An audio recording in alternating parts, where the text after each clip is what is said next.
बिस्मिल्लाहिर्रहमानिर्रहीम। अस्सलाम वालेकुम नाज़रीन। प्रोग्राम सेहत ज़िंदगी में आपको कहेंगे खुशामदीद। मैं हूँ आपकी मेज़बान हुमार सलान। साल नौ की आमद सबको मुबारक हो और नए साल की आमद पर हम अल्लाह ताला से ये दुआ करते हैं कि अल्लाह ताला ये साल भी खैर व आफियत से गुजारे और हम सबको सेहत जो है वो दे। जब सेहत की बात करते हैं, तंदुरुस्ती की बात करते हैं, तो हम अपने प्रोग्राम में हमेशा यही कोशिश करते हैं कि ज़्यादा से ज़्यादा आपको सेहतमंद रहने के तरीक़ेकार बताएं और वो असूल और ज़वाबित आपको बताएं कि जिसके ज़रिए जिनको अपना के हम सेहतमंद ज़िंदगी गुजार सकते हैं। क्योंकि जान है तो ही जहान है। अगर सेहतमंद होंगे तो ही अच्छी लाइफ गुजार सकेंगे और ज़िंदगी के हकीकी मायनों को इंजॉय कर सकेंगे। आज का टॉपिक जो हमारा है, अगर उसके हवाले से बात करें तो दिल की मुख्तलिफ बीमारियां जिनको हम हमेशा जो है डिस्कस करते हैं, जिनके हवाले से बात करना चाहते हैं, क्योंकि बेसिक पर्पस हमारा यही होता है कि हम ज़्यादा से ज़्यादा अवेयरनेस उजागर करें, शऊर उजागर करें अपनी आवाम में, अपने बच्चों में, अपने नौजवानों में, कि वो किस तरह से इस मुआशरे का एक फ़ाल किरदार बन सकते हैं, यानी कि इस मुआशरे को सर्व कर सकते हैं, इस मुल्क को तरक्की की तरफ लेके जा सकते हैं और इसकी तरक्की में अपना किरदार अदा कर सकते हैं। तभी किरदार अदा करेंगे जब सेहतमंद ज़िंदगी गुजार रहे होंगे। तो आज जो हम डिस्कस करने जा रहे हैं दिल की मुख्तलिफ बीमारियों को, और स्पेसिफिकली हम ये जानेंगे कि पाकिस्तान में क्यों दिल की बीमारियों की रेशो इतनी तेज़ी से बढ़ रही है, बिलखुसूस नौजवानों में दिल के अमराज क्यों बढ़ रहे हैं, और अमराज कल्ब की बेसिक जो वजूहात हैं, जो कॉजेज़ हैं, उनको भी काउंटर करेंगे, उनको भी जानेंगे, उनको रूल आउट करने की कोशिश करेंगे कि क्यों हमारे यहाँ ये बीमारी इतनी तेज़ी से डेवलप हो रही है। इसकी रेशो मर्द हज़रात में ज़्यादा है, ख़वातीन में ज़्यादा है, टीनेजर्स में ज़्यादा है। नौजवानों को किन आदात को छोड़ना है, किन आदात को तर्क करना है, किन चीज़ों को अपनाना है, किन चीज़ों को अपनी डेली रूटीन का हिस्सा बनाना है, अपनी लाइफ को कैसे बैलेंस्ड वे में गुजारना है। और जब लाइफ को बैलेंस्ड वे में गुजारने की बात आती है तो फिर सबसे पहली चीज़ डाइट आती है, जिसको बैलेंस भी करना है, जिसमें कुछ ऐसे एसेंशियल शामिल करने हैं जिनको हम इग्नोर कर रहे हैं, और ऐसी चीज़ें जो हम बहुत यूज्ड टू हो गए हैं, जिसका इंटेक हमने बहुत बढ़ा दिया है, उसको भी हमने अपनी लाइफ से बाहर फेंकना है। कैसे कर सकते हैं इसको हम जो है वो अपने एक्सपर्ट से जानेंगे, इसके हवाले से बात करेंगे, डिस्कशन करेंगे, और साथ ही साथ जब हम अमराज कल्ब के हवाले से इन डिटेल गुफ्तगू करेंगे तो फिर इसकी प्रिवेंशन यानी कि इससे बचाव कैसे मुमकिन है, इसमें एहतियाती तदाबीर कौन सी इख्तियार करनी है, उसको भी जानेंगे। मेडिकेशन के हवाले से बात होगी क्योंकि इलाज भी जानना है कि इसका इलाज क्या है, और इलाज में जब हम डिस्कस करेंगे परहेज़ को, तो उस हवाले से भी इन डिटेल अपने एक्सपर्ट से गुफ्तगू करेंगे। आज जो मेहमान हमारे साथ मौजूद हैं उनका तारुफ कराते हैं, गुफ्तगू का आगाज़ करते हैं, और आपसे भी कहेंगे कि लाइव प्रोग्राम है, इसको लाइवली बनाएं, पार्टिसिपेट कर सकते हैं आप कॉल करके और जान सकते हैं अमराज कल्ब के हवाले से दिल की मुख्तलिफ बीमारियाँ क्यों इतनी तेज़ी से डेवलप हो रही हैं, कहाँ एहतियात करनी है, इलाज के तरीक़ेकार, या फिर मेडिकेशन के अलावा कौन कौन से प्रोसीजर्स हैं, उसके हवाले से भी इन डिटेल आप जान सकते हैं। 05123212200 और 05123212203 ये दोनों हमारे नंबर्स हैं। कॉल करें, जानें अमराज कल्ब के हवाले से। तारुफ कराते हैं, डॉक्टर औरंगज़ेब खान कार्डियोलॉजिस्ट हैं, हमारे साथ मौजूद हैं। अस्सलाम वालेकुम। वालेकुम सलाम। बहुत शुक्रिया आपकी तशरीफ आने का। Pleasure to have here awareness programme में आने का, बुलाने का शुक्रिया आपके आने का शुक्रिया। डॉक्टर साहब, जैसे मैं इंट्रो में कह रही थी कि अनफॉर्चुनेटली बड़े अफसोस के साथ ये कहना पड़ता है कि पाकिस्तान में अमराज कल्ब की रेशो बहुत तेज़ी से डेवलप हो रही है। आप इसके हवाले से हमें क्या बताना चाहेंगे और क्यों ये इतनी तेज़ी से डेवलप हो रही है, ज़रा इस पर भी रोशनी डालिए। सबसे पहले मैं इसके परसेंटेज के बारे में बताऊंगा कि जो दुनिया में हम डायबिटीज़ और हाइपरटेंशन में चौथे नंबर पे हैं। पहले चाइना है, फिर अमेरिका और इंडिया के बाद हमारा नंबर आता है। जो इसको डायबिटीज़ होती है उसको हार्ट पेशेंट समझा जाता है, और पाकिस्तान में इसकी तादाद अराउंड 2016 से 20 तक एक WHO की सर्वे के मुताबिक 19% थी। अब ये बढ़ के 30% तक आ गया हार्ट डिजीज़, और around 4-4.5 lakh deaths per year होती हैं यहाँ पे एडल्ट्स में just because of heart disease. तो हमने इस इशू को एड्रेस करना है क्योंकि इसके पीछे बहुत सारा ज़िंदगियाँ इन्वॉल्व होती हैं, बहुत सारे फाइनेंसेस इन्वॉल्व होते हैं, क्योंकि ये महंगा इलाज है। इसको हम कैसे ज़्यादा तरीके से इसको ऑर्गेनाइज कर सकते हैं। बिल्कुल। तो आज का हमारा, मैं जो फोकस ज़्यादातर इस पर करना चाहूँगा कि इसको कैसे हम रोक सकेंगे और कैसे इलाज। सही, तो इसके लिए तो डॉक्टर साहब हमें अपनी डेली रूटीन को देखना है कि हम कहाँ पे जो है वो गलती कर रहे हैं, कौन गलती कर रहा है, इसका जिम्मेदार कौन है, और उसको फिर काउंटर करने के साथ साथ हमने ठीक कैसे करना है। डेफिनेटली हम उस पर भी गौर करेंगे। तो ज़रा नौजवानों के हवाले से बताइए, नौजवानों में इसकी रेशो बहुत बढ़ रही है। हर दूसरे इंसान को हम देखते हैं कार्डियक अरेस्ट हो गया, उसके जो है हार्ट फेलियर की वजह से डेथ हो गई, या फिर एक हार्ट अटैक हो चुका है, 2 हार्ट अटैक हो चुके हैं। ये बहुत ज़्यादा सुनने में क्यों आ रहा है? असल में एक्चुअली हार्ट डिजीज़ शुरू होती है 40 के बाद मर्द में, और 50 के बाद पेरीमेनोपॉजल फीमेल्स में। ठीक, ये तो जनरल एक कंसेप्ट है, जनरल एक वो है। बिल्कुल। मगर ये आजकल मैंने खुद प्रैक्टिकली 7 इयर्स में भी बाईपास करवाया पेशेंट का, 14-16 इयर्स में भी कोरोनरी डिजीज़ देखा मैंने, खुद उनको इलाज किया, ट्रीट किया है। जो 7 इयर्स या अर्ली प्रीमेच्योर होती है वो तो फेमिलियल होती है, ख़ानदानी उनको ट्रांसफ़र हो जाते हैं, कोलेस्ट्रॉल ज़्यादा होता है, जिनकी वजूहात हैं, उसको भी एड्रेस करना चाहिए। कि आपको अगर कोई अलामात ऐसे लग रहे हैं बचपन में ही बच्चे में, तो पैदाइशी कोई अलामात होंगे जिसमें ये होते हैं, सीने का दर्द, बच्चा खेलते हुए सीने में दर्द होता है, या उसके स्किन पे कोई सांस फूल रहा है, स्किन में कोई चीज़ें निकल रही हैं जो कि अनयूजुअल हैं, तो उनको फेमिलियर हाइपर कोलेस्ट्रीमिया के कुछ साइंस हैं, उनको दिखाना चाहिए। यूजुअली कम से कम एज जो है 40 और 50। क्या पैदाइशी तौर पे जिन बच्चों में दिल के अमराज होते हैं उनको हम जान सकते हैं, या कोई अलामात वाज़ेह होते हैं? डॉक्टर साहब आपसे कंटिन्यू करते हैं, कॉलर ने हमें ज्वाइन किया, कॉल ले लेते हैं। जी अस्सलाम वालेकुम। वालेकुम अस्सलाम। कौन है हमारे साथ? मोहम्मद इलियास मैं बोल रहा हूँ जी। जी जी इलियास साहब, क्या पूछना चाह रहे हैं? मैं डॉक्टर साहब से पूछना चाह रहा हूँ कि मेरे दिल के 2 वाल्व बंद हैं, और मैं जब हॉस्पिटल में जाता हूँ ना जी जी, तो कोई तवज्जो के साथ देखता नहीं है, और दूसरी बात एक ही मेडिसिन को वो रिपीट करते रहते हैं, यही खाए जाओ जी। उसके बाद मुझे फालज का हमला हुआ है, और मेरी एक लात है ना जो जी जी जी, एक पाँव मेरा सूखना शुरू हो गया है। हाँ जी डॉक्टर साहब कुछ पूछना चाह रहे हैं? आप कॉल पे रहिए इलियास साहब। एज क्या है, उम्र क्या है आपकी? मेरी उम्र 65 साल है जी। और शुगर है आपको? हाँ जी शुगर है जी मुझे। तो आपके 2 इलाज होने चाहिए, बल्कि 3। दिमाग वाले का शुगर तो मेरी कंट्रोल में सर, और हार्ट के लिए आप किसी भी गवर्नमेंट हॉस्पिटल या प्राइवेट हॉस्पिटल में चले जाएं, आपके हार्ट के 2 वेल बंद है तो उसका इलाज मुमकिन है। अगर देखेंगे कि जो एंजियोग्राफी फर्स्ट है, एंजियोग्राफी के लिए आजकल आपको पता है सेहत कार्ड भी इफ़ेक्टिव है, वहाँ पे मुफ्त आपकी एंजियोग्राफी होगी, उसके बाद फिर सारी चीज़ें क्लियर हो जाएंगी।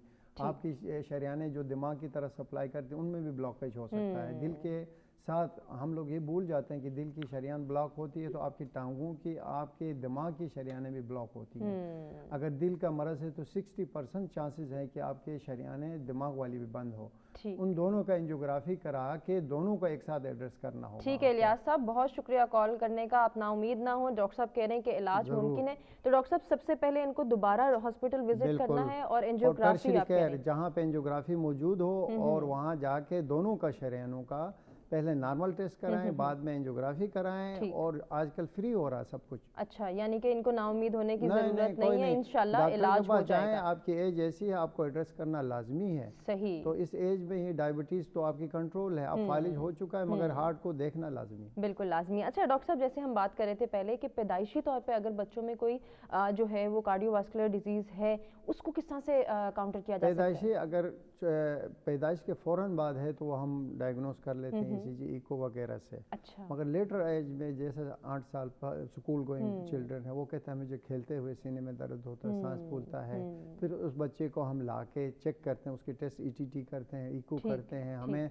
एबनॉर्मल ओरिजिन हो, बाज़ औक़ात दिल की शरियानें कहीं और से निकल रही होती हैं, वो कंप्रेस होती हैं, उसको फिर हम CT एंजियो या फर्दर टेस्ट के जरिए हम डायग्नोस कर लेते हैं। तो ऐसे में अगर पेरेंट्स से बच्चा कंप्लेन कर रहा है तो उसको सीरियस ले लें। चेस्ट पेन बता रहा है, सांस अनयूजुअल बता रहा है, वो खेल नहीं सकता, तो उसको लाइट ना लें। और जैसे डॉक्टर साहब आप कह रहे थे कि जेनेटिकली भी ट्रांसफर हो सकती है डिजीज, तो फिर उन लोगों को जिनके वालिदैन में या फोर फादर्स में या ग्रैंड पेरेंट्स में ये मर्ज है, उनको कितना कॉन्शियस रहना है? जिनके फादर को प्रीमेच्योर हुए 40 साल से पहले हार्ट डिजीज़ हुई है और उनका कोलेस्ट्रॉल हाई रहता है, मेडिकेशन के बाद कंट्रोल नहीं रहता है, उनके बहनों में है, भाइयों में है, तो उनके बच्चों को भी स्क्रीनिंग अर्ली करानी चाहिए ताकि वो आगे जाके उससे बच सकें और मैक्सिमम मेडिकेशन पे रहें। और अगर प्री मेच्योर कोरोनरी डिजीज़ जो डेवलप होती है जैसे 5 साल में 7 साल में, उनके सिम्टम्स के साथ साथ कोलेस्ट्रॉल कराना लाजमी है। बिल्कुल ज़रूरी है। डॉक्टर साहब इसी डिस्कशन को कंटिन्यू करेंगे। नाज़रीन हमें अभी ब्रेक की जाने बढ़ना, लेकिन उससे पहले हमारे साथ एक कॉलर भी हैं, देखते हैं कौन कहाँ से और क्या पूछना चाह रहे हैं। अस्सलाम वालेकुम। अस्सलाम वालेकुम जी। जी वालेकुम अस्सलाम, कौन है हमारे साथ? मैं मोहम्मद उमर फारूक बात कर रहा हूँ, जिला कसूर से, इलाहाबाद से। जी जी तो उमर साहब, डॉक्टर साहब से पूछना है कि दिल के लिए थोड़ी सी अच्छी बातें बता दें। अच्छा, दिल के इलाज के हवाले से या वैसे ही बता दें कि दिल को बेहतर बनाना है या दिल के अमराज से बचने के लिए? यानी कि दिल के बारे में बेहतर बनाना है, उसके बारे में। ठीक है, बहुत शुक्रिया कॉल करने का। प्रोग्राम देखते रहिए। ज़रूर हम डॉक्टर साहब से जानेंगे कि अमराज कल्ब से बचने के लिए हम क्या प्रिकॉशनरी मेजर्स इख्तियार कर सकते हैं, एहतियाती तदाबीर क्या हैं और उनको अपनाना कितना ज़रूरी है, अपनी लाइफ को, अपनी डाइट को किस तरह से हम बैलेंस कर सकते हैं। इस पर कंटिन्यू करेंगे डिस्कशन को। अभी एक ब्रेक के जाने बड़े ब्रेक से वापस आते कंटिन्यू करते। वेलकम बैक जी। प्रोग्राम में एक मरतबा फिर से आपको कहेंगे खुशामदीद। अमराज कल्ब की वजूहात, इलाज और एहतियात क्यों ज़रूरी है, ये है हमारा आज का टॉपिक जिस पर हम डिस्कशन कर रहे हैं। मज़ीद भी गुफ्तगू के सिलसिले को आगे बढ़ाते हैं। डॉक्टर साहब, जैसे हम पहले बात कर रहे थे कि कुछ अलामात जानना हम सब के लिए ज़रूरी है। अमूमी तौर पर आम अगर हम अल्फाज में देखें तो हमें ये देखने को मिलता है कि किसी इंसान को हार्ट अटैक हुआ तो ही उसको पता चलेगा कि वो अमराज कल्ब में मुब्तला है, या फिर उसको एहतियात करनी चाहिए थी, यहाँ उसने इग्नोर किया। अब ये जो हार्ट अटैक की अलामात है, अनफॉर्चुनेटली हम इससे भी अवेयर नहीं है। ज़रा हमें वाज़ेह जो ज़ाहिरी अलामात हैं वो कुछ बता दीजिए। सबसे पहली बात ये है कि आपको ज़रूरी नहीं है कि सीने में दर्द भी हो। अगर किसी मरीज़ को चलते हुए सांस ज़्यादा फूलता है, जो कि अनयूजुअल है कि पहले मैं चलता था इतना सांस नहीं फूलता था, चलते हुए सीने पे प्रेशर आ जाता है, चलते हुए टांगों में दर्द शुरू हो जाता है, सीढ़ियाँ चढ़ते हुए उसकी टांगें जवाब देती हैं, टांगों में दर्द शुरू हो जाता है, तो ये भी दिल की अलामत है। ये ज़रूरी नहीं कि आपको सीने का दर्द हो। अगर डायबिटिक बाजू में ही पेन होगा तभी, लेफ्ट बाजू में सीने में दर्द हो, बाजू में जाता हो, पसीने आते हो, सांस फूलता हो, ये तो टिपिकल हार्ट के टिपिकल सिम्टम्स हैं। 30 to 40% में ये अलामत नहीं होती। इवन आपकी ECG भी नॉर्मल होती है। इट डजंट मीन कि उसमें आपका हार्ट का प्रॉब्लम नहीं है। जो भी मरीज़ है जिनका अनयूजुअल सांस फूलता हो, हद से जो नॉर्मल से ज़्यादा फूलता है, आप पहले भी चलते थे अब बढ़ने लगा है, या चलते हुए आपको सीने में दर्द होता, बैठते हैं फिर चलते हैं ठीक हो जाता है। अच्छा, तो ये भी एक। तो डॉक्टर साहब इसका डायग्नोस कैसे होगा वो आपसे जानेंगे। कॉलर ने हमें ज्वाइन किया। जी अस्सलाम वालेकुम। कौन है हमारे साथ? मेरा नाम काशिफ है। जी काशिफ साहब, क्या पूछना चाहेंगे? जी मेरा ये पूछना चाहता हूँ, जब पैदल चलता हूँ तो मेरे चैनल सांस फूलता है। ठीक है डॉक्टर साहब, पैदल चलते हैं तो सांस रुकता है। थोड़ा सा काशिफ लाउड बोलिएगा, डॉक्टर साहब आपसे बात करते हैं। जी अगर पैदल चलता हूँ सांस फूलना शुरू हो जाता है। आपकी उम्र क्या है? 40 साल है। तो आपको 2-3, ये ज़रूरी नहीं कि हर सांस फूलना दिल की वजह से हो। आपका ब्लड प्रेशर देखें अपना, अगर ब्लड प्रेशर ज़्यादा उससे भी सांस फूलता है।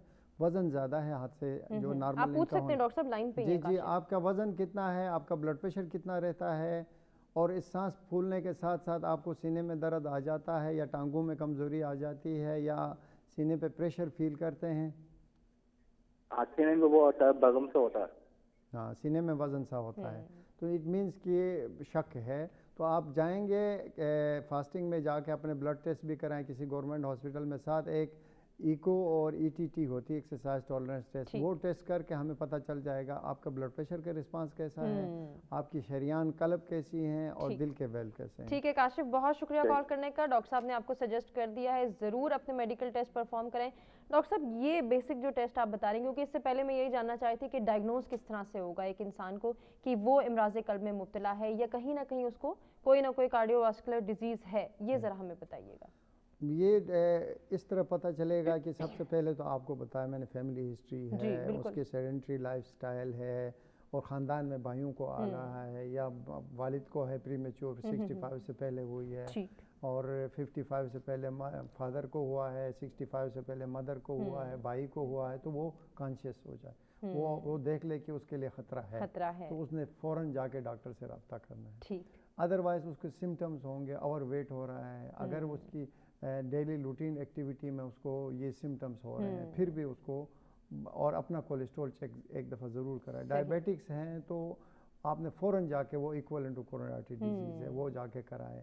इन हालात में कराना लाजमी है। सही। और ओवरवेट होता जा रहा है, उसका नॉर्मल जो हाइट के निस्बत से रफली 5 फुट है तो 60 केजी, उससे ऊपर जितना इंच ज़्यादा है इतना केजी बढ़ाते जाएं। तो एक 5 फुट 8 इंच का है तो उसको 68 केजी वेट होना चाहिए बिल्कुल ऐसे ही। उससे ऊपर आपका 78, 88 या 100 प्लस जब जा रहे हैं, ओबेसिटी की तरफ जा रहे हैं, तो उनको चाहिए कि अपना ये टेस्ट ज़रूर कराएं, एक दफ़ा डॉक्टर से कंसल्ट ज़रूर करें, सिर्फ सिम्टम्स या साइंस पे ना जाएं, क्योंकि उससे आप जो है ना इग्नोर कर लेंगे। जैसे फीमेल्स में पाकिस्तान में ज़्यादा कॉमन है डिजीज़, तो वो ज़्यादा अमवात ज़्यादा है हार्ट की वजह से। वजह ये है कि वो सेडेंट्री रहती हैं, वो एक्सपोज नहीं करती, वो घर पे ही घूमती रहती, एक्सरसाइज कम करती हैं, तो उनमें ये चीज़ें दबी रहती हैं। सही। तो उनको भी चाहिए कि वो उनको भी चाहिए कि वो अपना कम से कम ये नहीं कि एक ही जगह घूमती है, वो कम से कम डॉक्टर से रुजू, सांस अगर ज़्यादा फूल रहा है, रूटीन एक्टिविटीज़ में आपकी तकलीफात बढ़ रहे हैं, फिर ज़रूर करना चाहिए। सही। डॉक्टर साहब, जैसे हम अभी बात कर रहे थे कि ओबेसिटी ये तो बहुत बड़ा मसला है इस वक्त हमारे माशरे का, कि हर दूसरे फर्द को हम देख रहे हैं, इवन बच्चों में ओबेसिटी आ रही है। इसका कसूरवार यकीनन हमारी डाइट है। तो कितना ज़रूरी है कि हम अपने सेडेंटरी लाइफस्टाइल को जहाँ चेंज करें वहीं बैलेंस डाइट की तरफ आएं। सबसे पहले डाइट पे आऊँगा मैं, उसके बाद एक्सरसाइज पे बताना चाहूँगा। डाइट में आपने 200 ग्राम्स ऑफ वेजिटेबल्स डेली लेनी है, 2 to 3 सर्विंग्स में। ठीक। 200 ग्राम्स रफली 2 या 3 दफ़ा आपने सब्जियाँ खानी है। अच्छा, ये कुक्ड हो या मतलब पार्शली कुक्ड हो, बहुत ओवर हीटेड ना हो जिसमें विटामिन ज़ाया होते हैं, तो मतलब कुक तो लाजमी हो, मगर ये कि सैलड के तौर पे भी खा सकती हैं। इससे वेजिटेरियन डाइट, मेडिटेरेनियन डाइट कहते हैं जिसको, वेजिटेरियन डाइट इज़ प्रेफरेबल। उसके साथ आपने अगर गोश्त ऐड करना है तो 500 ग्राम तक आप गोश्त डेली ऐड कर सकते हैं। कोशिश करें कि सर्दियाँ भी हैं, आजकल के मौसम के हिसाब से फ़िश को ज़्यादा अपने लाइफ में लाएं। 2 to 3 सर्विंग्स लाजमी है हफ्ते में फ़िश खाना। उसमें ट्यूना, सालमन और ट्राउट और सोल्ट फिश, ये हार्ट के लिए प्रोटेक्टिव है। इनमें मोनोअनसैचुरेटेड फैट्स और ये हैं। दूसरी बात ये है कि आप साल्ट को कम करें, 5 ग्राम पर डे तक। शुगर को बिल्कुल आप 10% ऑफ द डाइट से कम करें। कोशिश करें कि शुगर फ्री ड्रिंक्स को आप अवॉइड करें और जंक फूड को अवॉइड करें। वो तो आप वैसे भी जंक फूड में सारे अनहेल्दी चीज़ें होती हैं, तो आप कोशिश करें कि अपने डाइट में नट्स आप खा रहे हैं सर्दियों में, आजकल आप एक बैठ के ही रेगुलर 30 ग्राम से ज़्यादा कोशिश करें ना रहें। और नट्स में भी वालनट्स, अखरोट है, बादाम है, इनमें प्रोटेक्टिव चीज़ें हैं, वो ज़्यादा यूज़ करें इन सर्दियों में। खुसूसन ग्रीन टी की तादाद ज़्यादा करें, ब्लैक कॉफ़ी की तादाद लाइफ में ज़्यादा करें with lemon and other things, ginger के साथ। अगर किसी को डायबिटीज़ है तो उनको दालचीनी, सिनेमन वगैरह ऐड करके आप एक अच्छी सी ग्रीन टी पी सकते हैं। कॉफ़ी, ब्लैक कॉफ़ी फ़ायदेमंद है, इन पे रिसर्चेस हैं। लेमन ज़्यादा फ़ायदेमंद है, ये कोलेस्ट्रॉल को कम करता है। आप पानी में डाल के इस्तेमाल करें, इससे वेट भी कम होगा। तो 24 घंटे में आप जो खाना खाते हैं कोशिश करें कि आपका 2 to 3 टाइम्स जो वेजिटेबल्स हों उनके साथ प्रोटीन इतनी ज़्यादा, कोई ना कोई पोर्शन ज़रूर रखें और फिश का मकदार ज़्यादा रखें। सही। ये तो आपने बड़े नॉर्मल सा हमें एक डाइट प्लान दे दिया कि अगर हर कोई चाहे कि वो एक ख़ास डाइट प्लान को फॉलो करें, तो डॉक्टर साहब ने बता दिया कि उसमें ये एसेंशियल्स हमने शामिल करने और जंक फूड को निकाल दें तो ओबेसिटी की तरफ एटलीस्ट आप नहीं जाएंगे, साथ ही डायबिटीज़ से भी बच जाएंगे, हाइपर एक्टिव होने से भी बच जाएंगे। डॉक्टर साहब, इसी के साथ साथ एक्सरसाइज कितनी ज़रूरी है, और फिर जब हम वॉक का करते हैं तो ब्रिस्क वॉक होना ज़रूरी है या सिंपल वॉक ही काफ़ी है? मैं इसमें एक चीज़ और ऐड करते हुए एक्सरसाइज पे आता हूँ। फ्रूट्स आप जो ना डेली 2 सर्विंग्स कम से कम लें, सुबह दोपहर। रात को कोशिश करें अवॉइड करें, फ्रूट्स खाएं। और 200 ग्राम्स अराउंड 300 ग्राम 500 ग्राम से ज़्यादा ना लें फ्रूट। अच्छा डॉक्टर साहब, एक छोटी सी बात पूछना चाहूँगी, ड्राई फ्रूट्स और फ्रूट्स दोनों का पोर्शन रखना है या दोनों में से कोई एक ले सकते हैं? ड्राई फ्रूट 30 ग्राम से ज़्यादा नहीं लें। 30 ग्राम मैक्सिमम। और जो फ्रेश फ्रूट हैं आपने सुबह दोपहर, इसमें रात को कोशिश करें अवॉइड करें। सही। और फ्रेश फ्रूट 500 ग्राम तक आप ले सकते हैं। उसकी आपका वेट ज़्यादा, उसमें फाइबर ज़्यादा हो जैसे, उसके साथ ले लें। अमरूद है जैसा, किन्नू वगैरह जो भी है। उसके साथ एक्सरसाइज पे आते हैं, तो एक्सरसाइज आपने 150 to 300 मिनट्स पर वीक है। अच्छा।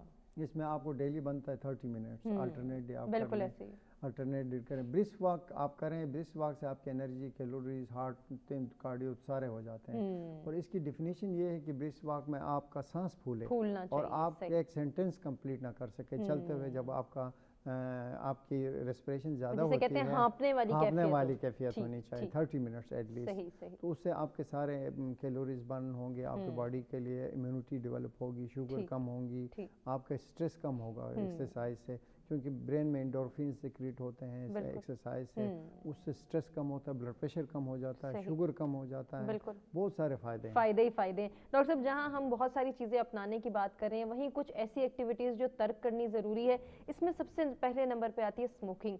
वो अफराद जो स्मोकर्स हैं और जो चेन स्मोकर्स हैं, उनके लिए कितने % खदशात हैं कि वो किसी ना किसी कार्डियक डिजीज़ में मुब्तला हो सकते हैं फ्यूचर में? स्मोकिंग का सबसे बड़ा रोल है, उसके बाद अल्कोहल का। स्मोकिंग का रोल इस तरह है कि ये coronary artery disease, peripheral artery, जो रगें हैं शरीयान जो आपके टांगों को सप्लाई देती हैं, दिमाग को, शुगर में इसका रोल है, हार्ट डिजीज़ में इसका रोल है स्मोकिंग का।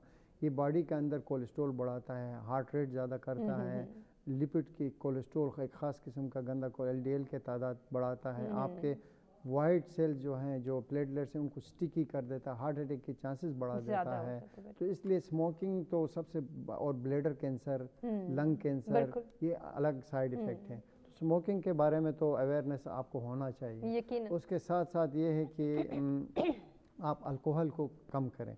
अल्कोहल के बेनिफिट्स कम हैं, नुकसान ज़्यादा हैं। 100 ग्राम से ज़्यादा पर डे नहीं लेना चाहिए आपको। उसके साथ ये फ्लूइड्स में आप ग्रीन टी और जो वेजिटेबल ये इंक्रीज कर, इसके बजाय आप इस पे आ जाएं तो बेहतर। अच्छा डॉक्टर साहब, आप बड़ी अच्छी टिप्स बता रहे हैं। जब जो अफराद ऑलरेडी मरीज़ हैं, डायबिटीज़ भी है या फिर हार्ट डिजीज़ में भी मुब्तला हैं, उनको जब मेडिकेशन प्रिस्क्राइब की जाती है, अनफॉर्चुनेटली हमारे यहाँ भी अंडरस्टैंडिंग की कमी है, फुकदान नज़र आता है कि उस प्रिस्क्रिप्शन को हम अंडरस्टैंड नहीं कर पाते। अगर कुछ चीज़ों का परहेज़ लिखा, हम कहते हैं ठीक है मेडिकेशन चल रही है, थोड़ा बहुत खा लिया तो क्या हो जाएगा। यहाँ पे एहतियात क्यों ज़रूरी है, और ख़ुसूसी तौर पे बुज़ुर्गों के लिए? असल बात ये होती है कि मेडिकेशन आपको कंट्रोल में रखती है। आप जब आपका ब्लड शुगर ज़्यादा है, मेडिकेशन उसको कंट्रोल में रखेगी। आप उस कंट्रोल को कंट्रोल कर देंगे और कर देंगे तो वो मेडिकेशन की एक लिमिट है, उससे ज़्यादा वो कंट्रोल नहीं कर सकते। बिल्कुल ऐसे ही। तो जब आपका शुगर, कोलेस्ट्रॉल अनकंट्रोल हो जाएगा तो एक मेडिकेशन, एक आपकी 20 मिलीग्राम की कोलेस्ट्रॉल की गोली कितना कोलेस्ट्रॉल है 30% कम करती है। लेदर के मैक्सिमम स्टडीज 35 to 40% है, सही इतना कोलेस्ट्रॉल कम करती है। उससे ऊपर ये इफेक्टिव नहीं करना छोड़ देती। तो आप उस गोली के तहत कि मैं गोली खा रहा हूँ, शुगर ज़्यादा इंटेक शुरू कर दें, मैं गोली खा रहा हूँ, कोलेस्ट्रॉल ज़्यादा इंटेक शुरू कर दें, वो अपने लिए जहर जमा कर रहे हैं। तो इसलिए कोशिश करें कि डाइट, एक्सरसाइज के साथ मेडिकेशन, ये तीनों चीज़ें आपको फ़ायदेमंद। अच्छा डॉक्टर साहब, हमारे यहाँ ये भी देखा गया है, जो मर्द हजरात जिनको हार्ट अटैक हो चुका है, उनको कह रहे होते हैं कि आपने ये मेडिसिन लाइफ टाइम लेनी है, लेकिन वो इसके इंटेक को जो है वो यकीनी नहीं बनाते। वो कहते हैं मुझे तो हार्ट अटैक हुआ नहीं था, बहुत ज़्यादा डिनाइल में जाते हैं। इसकी क्या वजूहत है, उन्हें कितना कंसर्न रहना है, ये कितनी एहतियात करनी है, आपसे इन डिटेल जानेंगे। नाज़रीन, अभी चूँकि हमें एक ब्रेक की जाने बढ़ना है, ब्रेक से वापस आएंगे, इन डिटेल गुफ्तगू के सिलसिले को आगे बढ़ाएंगे और जानेंगे कि एहतियाती तदाबीर क्या हैं, एहतियात क्यों ज़रूरी है। वेलकम बैक जी। प्रोग्राम में एक मरतबा फिर से आपको कहेंगे खुशामदीद। दिल की मुख्तलिफ बीमारियाँ, उनका इलाज, उनके एहतियात और वजूहात क्या है, ये हम जान रहे हैं। एहतियाती तदाबीर के हवाले से हम जानेंगे डॉक्टर साहब से कि कितनी ज़रूरी है एहतियात और किस तरह से करनी है हमने ये एहतियात। डॉक्टर साहब, क्योंकि ब्रेक पे जाने से पहले मैं ये सवाल आपसे कर रही थी कि हमारे यहाँ मर्द हजरात, अगर उनको ये प्रिस्क्राइब किया जाए कि लाइफ टाइम मेडिसिन आपने लेनी है, दिल के वॉल बंद हैं, स्टंट डले हैं या एक हार्ट अटैक हुआ है, वो इस डिनाइल में चले जाते हैं कि नहीं मुझे तो कुछ नहीं हुआ, डॉक्टर शायद अपने फ़ायदे के लिए बुला रहे हैं या मुझे अब मेडिसिन की ज़रूरत नहीं है। यहाँ कितनी एहतियात करनी है और ये कितना ख़तरनाक हो सकता है? असल बात ये है कि डॉक्टर उसके तकलीफ़ात को ख़त्म करता है, बीमारी को ख़त्म नहीं करता। बीमारी जो है मेडिकेशन, डाइट, एक्सरसाइज और आपके विल पावर ख़त्म करती है। अगर जब तक आप मेडिकेशन के साथ स्ट्रिक्ट नहीं रहेंगे, अपने कोलेस्ट्रॉल को गाइडलाइंस के मुताबिक, डॉक्टर सिर्फ इतना देखता है कि आपका कोलेस्ट्रॉल पहले कितना था, अब कितना रखना है, ज़्यादा डाउन भी नहीं करना, ज़्यादा अप भी नहीं करना। तो वो बार बार आपको इसलिए बुलाता है कि आपकी चीज़ें स्मूथ करें। और मेडिकेशन भी अगर आपको स्टेंट डले हैं, बाईपास हुआ है, तो ग्रेजुअली कम करना है। आप आएंगे OPD तो आपको फिर डॉक्टर आपके साथ इंटरेक्ट करेगा।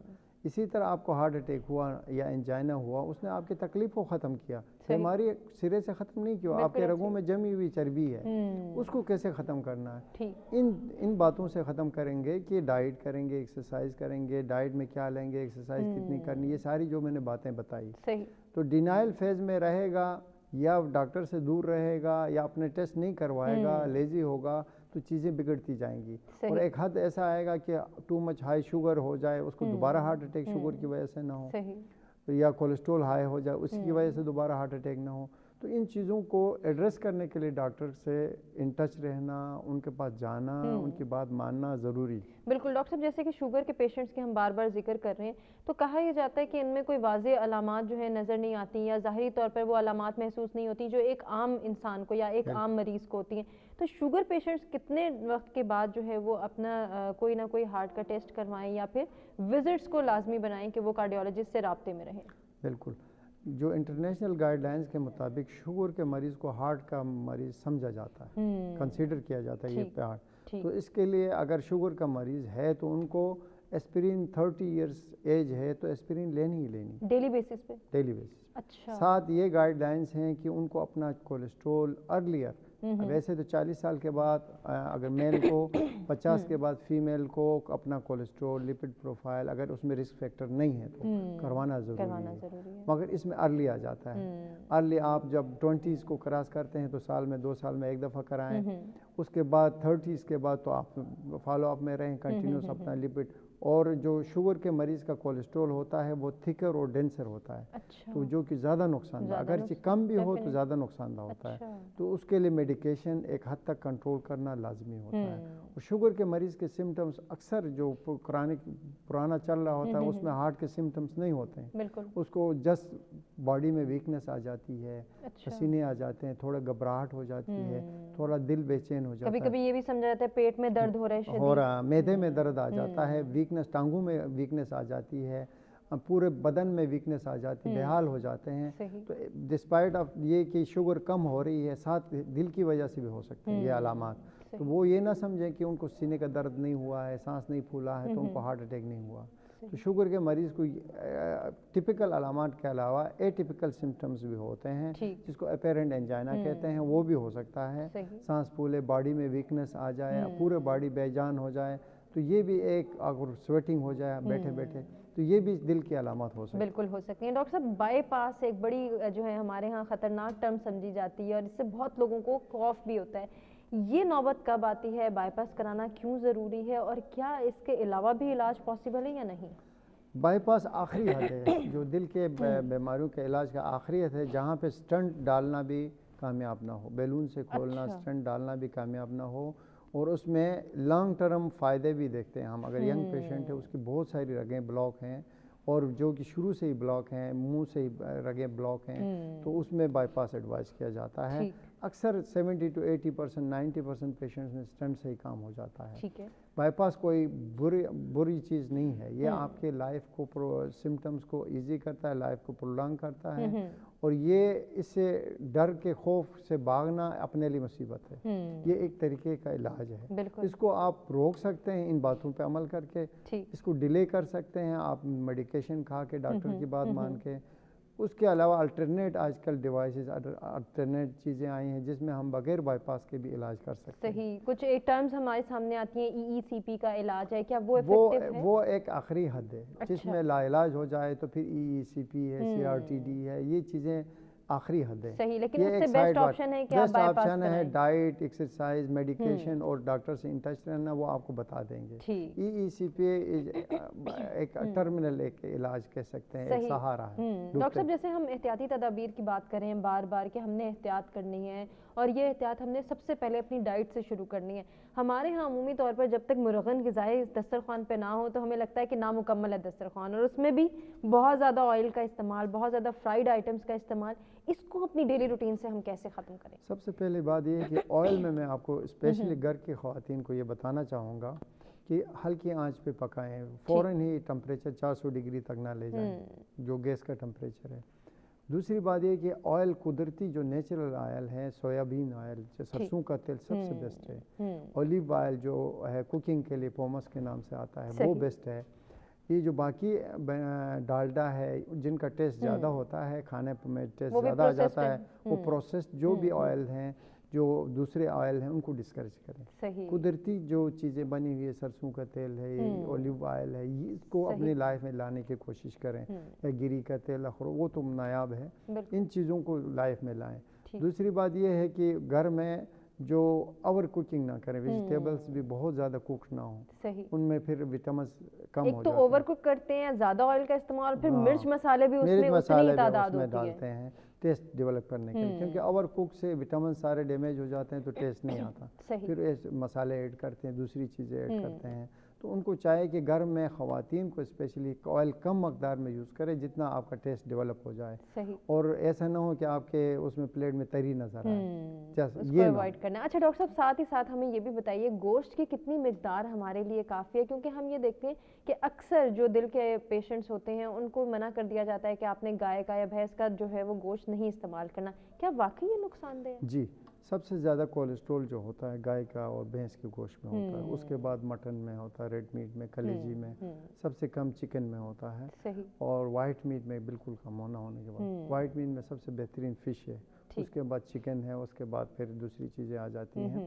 तो कोशिश करें कि आप 500 ग्राम जो होता है, 500 ग्राम एक बोटी से ज़्यादा, छोटी सी बोटी से ज़्यादा डेली यूज़ ना करें। उसके साथ एक्सरसाइज करें तो ये गोश्त कोई नुकसान नहीं। चखने के लिए तो आप इस्तेमाल कर सकते हैं, लेकिन पेट मगर भरने ये है के कि लिए आप जब बहुत ज़्यादा मकदार में खाएंगे तो फिर वो अंदर जाके जमेगा रगों में, वो उसके फिर अल्टीमेटली रिजल्ट अच्छे नहीं होंगे। यकीनन ऐसा ही है, जो कि हम आजकल अपनी सोसाइटी में देख रहे हैं कि मुरगन ग़िज़ाओं का इस्तेमाल, जंक फूड का इस्तेमाल, लेट आवर्स में खाना। डॉक्टर साहब, अक्सर ये सुनने में आता है, बड़ी अफसोसनाक ये बात है कि टीनेजर्स में हम ये देख रहे हैं और मेच्योर अफराद में भी, कि रात को एक इंसान सोया और सुबह उसकी डेथ हो गई, बाद में पता चलता है कि ये कार्डियक फेलियर है।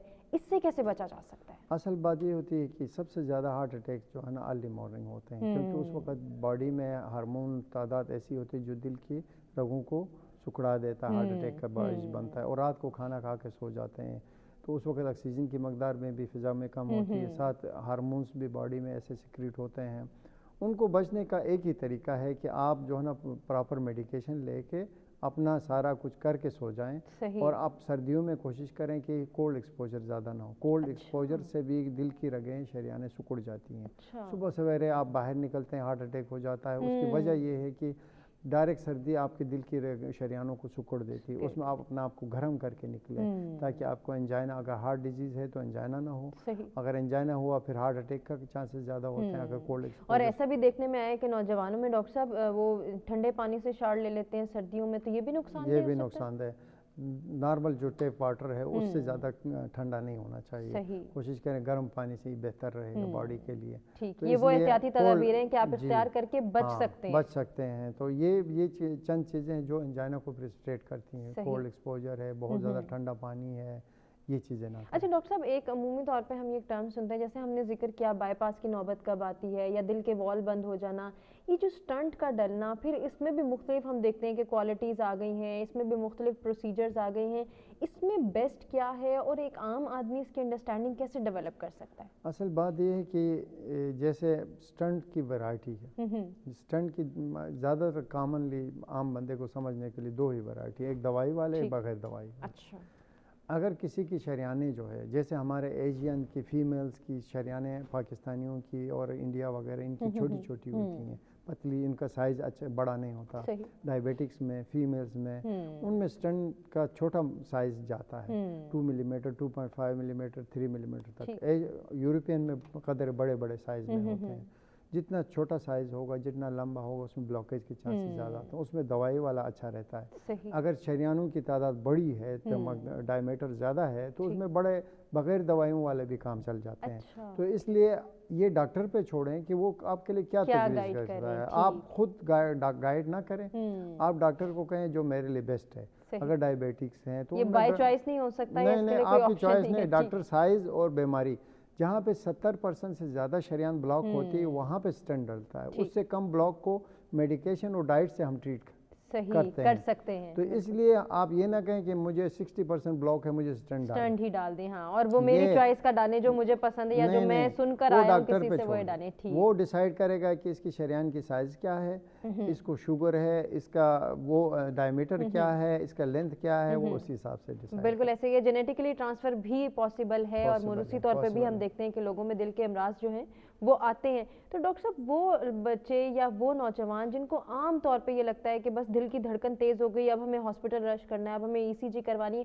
क्या घर पे रह के भी इसकी कोई ट्रीटमेंट हो सकती है? और अर्ली हार्ट अटैक को भी क्या घर पे रहते क्योर किया जा सकता है? जी, एंजाइना हो तो आप इजीली जा सकते हैं, डॉक्टर तक पहुंच सकते हैं, सांस फूले। ये अगर हार्ट अटैक घर पे आए, आपको अंदाज़ा हो कि मरीज ये हार्ट अटैक ही है, पीला पड़ रहा है, मरीज को शुगर भी है, तो शुगर फौरन ग्लूकोमीटर घर में होता है, चेक करें, नॉर्मल है। अच्छा डॉक्टर साहब, इसको इन डिटेल आपसे जानते हैं कि फिर घर पे रहते हुए कौन सी जो है हम तदाबीर कर सकते हैं। नाज़रीन, अभी हमें एक ब्रेक की जानिब बढ़ना है, ब्रेक से वापस आएंगे, डॉक्टर साहब से जानेंगे हार्ट अटैक की अलामात तो हम जान चुके हैं, लेकिन अगर हमें ये लग रहा है कि हमारे घर पे जो मरीज मौजूद है उसको जो सिम्टम्स आ रहे हैं, जो ज़ाहिरी अलामात हैं वो हार्ट अटैक की जानिब जा रही हैं, तो हमें क्या करना है फौरी तौर पर अस्पताल जाने से पहले।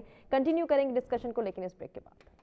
वेलकम बैक जी। प्रोग्राम में एक मरतबा फिर से आपको कहेंगे खुशामदीद। मुख्तलिफ दिल की बीमारियों पर डिस्कशन हो रही है, इनके अलामात, इनके इलाज, इनकी वजूहात और एहतियाती तदाबीर क्या हैं, इनको किस तरह से इख्तियार किया जा सकता है, उस पर हम ब्रेक पे जाने से पहले डिस्कशन करते हैं। उसी को इन डिटेल जानेंगे। डॉक्टर साहब, हमने जानना चाहा था आपसे कि अगर हमारे घर पे कोई पेशेंट है जिसको हमें अलामती तौर पर नज़र आ रहा है कि ये अलामात हार्ट अटैक की हैं, अक्सर ऐसा देखा गया है कि अटेंडेंट जो है वो खुद से ही कह रहे होते हैं कि ये हार्ट अटैक हुआ है या इसको दिल का दौरा पड़ा है, हमें ऐसा लग रहा है, घर पे रहते हुए फ़ौरन से क्या ट्रीटमेंट दी जा सकती है उसको? सबसे पहले बात ये कि अगर आपको लग रहा है कि हार्ट के अलामात हैं जिसमें आपको ये चीज़ें नज़र आ रही हैं, पेशेंट पीला पड़ रहा है, गिर गया अचानक, उसको सीने पे हाथ रख रहा है, तो उनको कोशिश करें, देखें कि नब्ज़ आपको फील हो रही है नहीं हो रही, सांस कैसा है, सांस चल रही है नहीं चल रही। अगर सांस भी चल रही है, नब्ज़ भी फील हो रही है, तो फिर फ़ौरन आपने क्या करना है, घर में डिस्प्रिन की गोली तो हर एक के घर में मौजूद होती है, पानी में घोल के डिस्प्रिन की गोली दे देंगे। उसके अलावा अगर ब्लड प्रेशर का मरीज़ है, आपको पता है, तो फ़ौरन जो है ना कोशिश करना, उसको ब्लड प्रेशर ज़्यादा है, चेक कर सकते हैं तो ठीक है। अगर पेशेंट बिल्कुल बेहोश हो रहा है, नब्ज़ नहीं फील हो रही है, तो आपने दोनों हाथों का जो CPR आप नेट पे जाके सर्च करके देख सकते हैं, CPR शुरू करना है। CPR ये कि आपके चेस्ट पे, लेफ़्ट साइड पे, लोअर चेस्ट पे आपने दोनों हाथों को रख के दबाना है दिल को, और देखना है सांस ले रहा नहीं। अगर 15 मरतबा दबा के एक दफ़ा फूंक मारे मुंह में, जो CPR का तरीका है, अगर पेशेंट बिल्कुल अनकॉन्शियस हो गया, बेहाल हुआ, अगर नहीं, अगर पेशेंट में सांस भी चल रहा है, पेशेंट पेन का कंप्लेन भी कर रहा है, तो आपके घर में हार्ट का पेशेंट हो तो ये 2 मेडिसिन होना ज़रूरी है। ठीक है, एक डिस्प्रिन की गोली, दूसरी एंजासिड की गोली, जो कि पेन रिलीव करती है, आपकी दिल के शरियानों को खोलती है। आपने फ़ौरन ज़बान के नीचे एंजासिड रखनी है और डिस्प्रिन की गोली पानी में घोल के उसको खिलाना है। बाकी हार्ट की जो मेडिकेशन है वो खा रहा है तो ठीक है, स्किप किया तो उसको खिला दें। ब्लड प्रेशर अगर ज़्यादा है तो फिर एंजासिड रख सकते हैं, उससे भी कम हो जाएगा। और फ़ौरन पेशेंट को सहारा दे के ECG करीब तरीन जो मेडिकल सेंटर है वहाँ पे ले जाके ECG करवाना। अच्छा डॉक्टर साहब, ये भी कहा जाता है कि ज़ोर ज़ोर से अगर पेशेंट खुद फील कर रहा है तो वो खांसे, क्या ये भी अच्छी वो नब्ज़ कम हो तो, अगर हार्ट कम हो तो ज़ोर ज़ोर से, अगर दिल बंद हो रहा हो तो उसमें मुफीद है। आप देखें नब्ज़, आप अक्सर पेशेंट नब्ज़ नहीं दे सकते, अटेंडेंट्स नब्ज़ नहीं दे सकते। अगर नब्ज़ कम हो रही हो, बेहोश हो जाएगा वो, जब बेहोश हो जाएगा, उसकी नब्ज़ बिल्कुल नहीं हो रही, तो फिर आप बेशक दिल को दबा सकते हैं या उसको ऑर्डर कर सकते हैं कि ज़ोर ज़ोर से खांसे ताकि दिल चलने लगे। सही। तो वो अगर हार्ट रेट कम हो रहा हो हार्ट अटैक के साथ, तो वो फ़ायदेमंद। ये छोटी छोटी प्रैक्टिसेस हैं, अगर हम इसको डेली रूटीन पे भी सीख लें CPR करना कि किस तरह से कर सकते हैं। खुदा न खास्ता हमारे घर में कोई पेशेंट है, आने वाले वक्त में हम उसको फॉर द टाइम बिंग के हम उसको हॉस्पिटल तक पहुंचाने तक सेव कर सकते हैं। हॉस्पिटल जाने के फ़ौरन बाद जो ट्रीटमेंट दी जाती है वो किस कदर इफेक्टिव होती है, और डॉक्टर साहब वो कितना प्रोलॉन्ग की जा सकती है, इसके हवाले से भी हमें बता दीजिए। ये देखें, हार्ट अटैक के 2 घंटे गोल्डन आवर्स कहते हैं, जिसमें मायोकार्डियम को 2 से 4 घंटे में आप बचा सकते हैं। उसके बाद फिर उसकी डैमेज शुरू हो जाती है। फिर आपको बचाना, अगर आप उसकी एंजियोप्लास्टी भी कर दे तो चांसेस डैमेज ज़्यादा होता है। तो अगर आपने गोल्डन आवर्स में ले गए, फ़ौरन ले गए, चेस्ट पेन हुआ, डिस्प्रिन दिया, नहीं भी दिया, फ़ौरन उठा के पेशेंट को ले गए, तो हम डोर टू बैलून टाइम कहते हैं। फ़ौरन इमरजेंसी में पहुंचा और फ़ौरन हमने एंजियोग्राफी में शिफ्ट किया, शरियान खोल दी, हार्ट को कोई डैमेज नहीं हुआ। तो इसलिए आपको जब भी पेशेंट को इस तरह के सिम्टम है, फ़ौरन उठा के टर्शियरी केयर यूनिट जहाँ पे फैसिलिटीज़ हैं वहाँ पहुँचा दें। एटलीस्ट किसी गवर्नमेंट हॉस्पिटल में आप फॉरेन इमरजेंसी तक रश कर लें तो आप बचा आपके ECG हो जाए तो आपको कंफर्म हो जाएगा, फिर वो गाइड करेंगे आपको इमरजेंसी ट्रीटमेंट दे के, डिस्प्रिन है, इंजेसिटी, बाकी चीज़ें BP का दे के आपको कैनुला पास करके लाइन दे के फिर भेजेंगे एम्बुलेंस में। तो आपको जब भी पेशेंट को ये सिम्टम्स हो तो आप लाइट ना ले लें। सही। अगर हार्ट का पेशेंट, शुगर का मरीज़, ओल्ड एज आपके घर में है तो उनको जब भी सिम्टम्स हो, बॉडी वीकनेस, स्वेटिंग हो या मैदे में पेन हो रहा है या बॉडी में कमज़ोरी आ रही है, अचानक बेहाल हो गया है, तो उनको फ़ौरन सीरियसली ले। सही। डॉक्टर साहब इसी के साथ हमें ये भी बता दीजिए, सीने की जलन होना क्या ये भी जो है वो दिल की बीमारी की अलामत हो सकती है? जी जी, सीने की जलन टिपिकल ये ज़रूरी है, टिपिकली तो ये होता है कि लेफ़्ट साइड होगा, बाजू में जाएगा, नेक की तरफ जाएगा। बाज़ वक़्त एटिपिकल होता है, मैदे में भी दर्द आ जाता है, दिल की जो राइट वाली शरियान है उसका दर्द मैदे में आ जाता है, मैदे वाला एरिया जो है एपिगैस्ट्रिक पेन कहते हैं, या राइट साइड पे चला जाता है। आप गैस्ट्रिक रिलीफ की जो है वो मेडिसिन लेना वो फिर आप बाज़ हम लोग डॉक्टर भी स्किप कर जाते हैं कि इसको मैदे का दर्द है, H2 ब्लॉकर दे दिए, जो भी किया। ऐसे पेशेंट को भी सीरियस, अगर डायबिटिक है, ओल्ड एज है, हार्ट पेशेंट है, मैदे में दर्द हो रहा है, रिस्क फैक्टर्स हैं, तो उसको भी सीरियस ले लें। इसका मैदे का दर्द हार्ट का भी हो सकता है, और राइट साइड पेन है तो ये भी हार्ट का हो सकता है। ये भी हो सकती है। पैदाइशी तौर पे बच्चों में जो दिल का सुराख होता है डॉक्टर साहब, वो किस हद तक की ओर हो सकता है, ये भी हमें जाते जाते बता दीजिए। वैसे तो 10% पॉपुलेशन में PFO कहते हैं, patent foreign oven, 5 to 10 millimetre, 9 millimetre सुराख मौजूद होता है, जो कि कुदरती तौर पर बनता है, बाद में बंद हो जाता है। सही। तो उसकी कोई फिक्र की जरूरत नहीं। अगर बड़ा है सुराख, 2-3 किस्म के वो होते हैं वैरायटी। जो VSD है जो है उसमें अगर सुराख तंग है तो उसको कुछ करने की जरूरत नहीं, बस सिर्फ एक एहतियात जरूर करें, दिल में सुराख है तो उसको गंदे सिरिंज से टीका नहीं लगाना, इन्फेक्शन नहीं होना चाहिए, बाकी वो खुद ब खुद नेचुरल प्रोसेस से बंद हो जाए। सही। बेहद शुक्रिया अदा करना चाहेंगे डॉक्टर साहब आपका, आपसे बहुत कुछ सीखने का मौका मिला और उम्मीद करते हैं कि नाज़रीन आपको भी हमारा आज का प्रोग्राम पसंद आया होगा। अपने फीडबैक से आगाह कीजिएगा, अपना बहुत ख्याल रखिएगा। इंशाल्लाह कल एक नए टॉपिक के साथ आपकी खिदमत में हाजिर होंगे, तब तक के लिए दीजिए इजाजत। अल्लाह ने के बाद।